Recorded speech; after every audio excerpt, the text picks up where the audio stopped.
Good morning once again. I requested for this stakeout, which, as you know, is not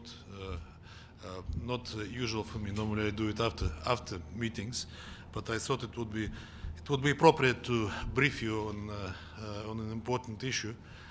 As you know, France and Mexico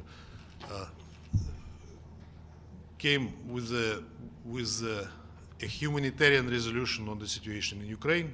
It has been already more than a week that they introduced the initial draft, and we said from the very beginning that we would be prepared to adopt a humanitarian resolution on the situation in Ukraine, provided that this is not a disguise to blame and shame Russia again. We had a few rounds of expert consultations. I know that co-sponsors were holding separate consultations with the members of the Security Council.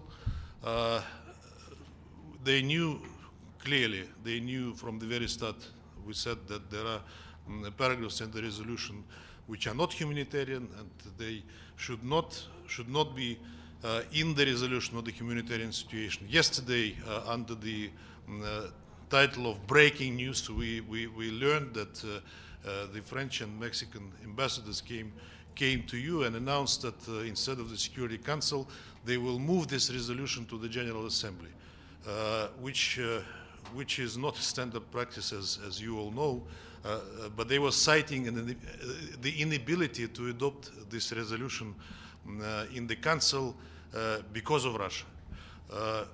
As I said, we made it clear that we would be prepared to adopt a humanitarian resolution.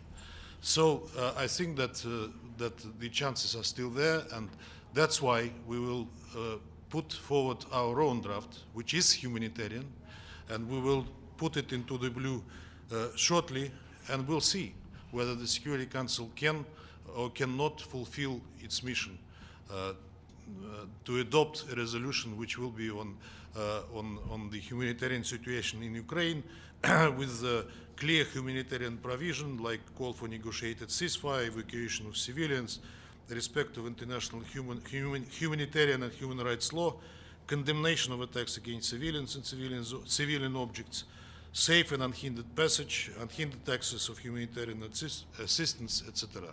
So I wanted to advise you in advance before we came forward, and as I said, will be shortly.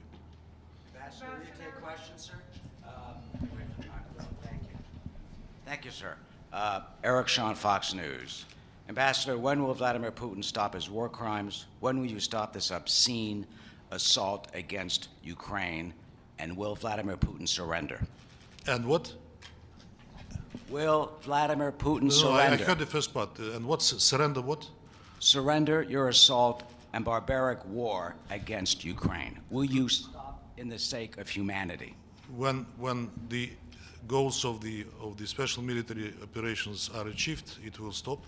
It was announced from the very beginning. I must tell you that I appreciate your humane approach, but I didn't see that humane approach. In all these 8 years, when Ukrainian forces, Ukrainian armed forces and radicals were shelling and bombing Donetsk and Lugansk without any reproach, basically any reproach from the international community, from the no comments from the UN officials on that issue. Yesterday there was a barbaric attack of the Ukrainian armed forces who used cluster munitions in which Russia is accused from based on sources which cannot be identified. But they used the cluster munition in the center of Donetsk. 21 persons died, 30 plus wounded. No comments. I was looking through news, including Western media today. I didn't come across a single article on that barbaric attack. Yesterday, Secretary General made a stakeout. He didn't say a word on that attack. Only one asked a question.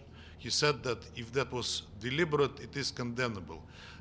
I must tell you that we are very much concerned how UN officials, including the top ones, including the Secretary General, including Under Secretary General Rosemary DiCarlo, are assessing the situation in Ukraine, accusing Russia of indiscriminate attacks. Secretary General yesterday said that although that attack is condemnable, the most of the destruction comes from the Russian sources, as if he was comparing two events and implying that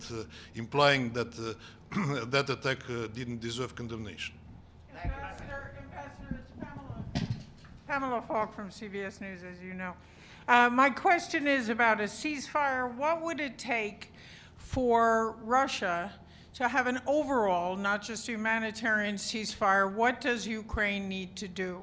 And what's in your resolution? What are you proposing on humanitarian corridors? Thank you. I cited a few things obvious for a humanitarian resolution. You will see it soon, shortly, because it will be published. For an overall ceasefire. Negotiated ceasefire. Negotiated ceasefire. Of course, it should be negotiated, and the ceasefire will take place when conditions that were put forward by Russia will be implemented, and they are very well known. And could you just lay it out what those conditions are?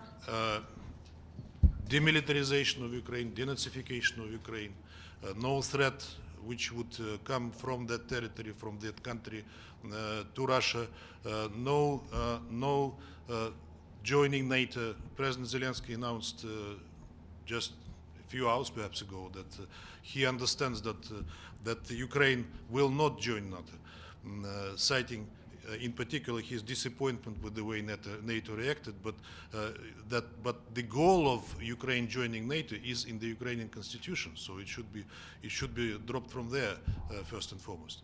I think that's enough. Question, Ambassador, on the parallels we hear, sir, between the U.S. invasion of Iraq in 2003. You've been very critical. Russia has been very critical. You've also been very critical of the 2011 invasion attack on Libya led by NATO.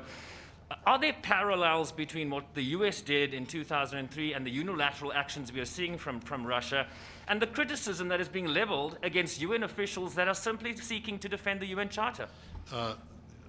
Every situation is unique, but I do not recall the level of outrage, hysterics that U.S. invasion of Iraq. They tried to get Kofi Annan fired. Sorry? They tried to get Kofi Annan fired, so I would argue there were... No resolutions, nothing, if you remember. No resolution of the Security Council, nothing that would be comparable to what we're experiencing today. Thank you very much. Mr. Ambassador, is Russia seeking help from China? Yes. We are strategic partners with China.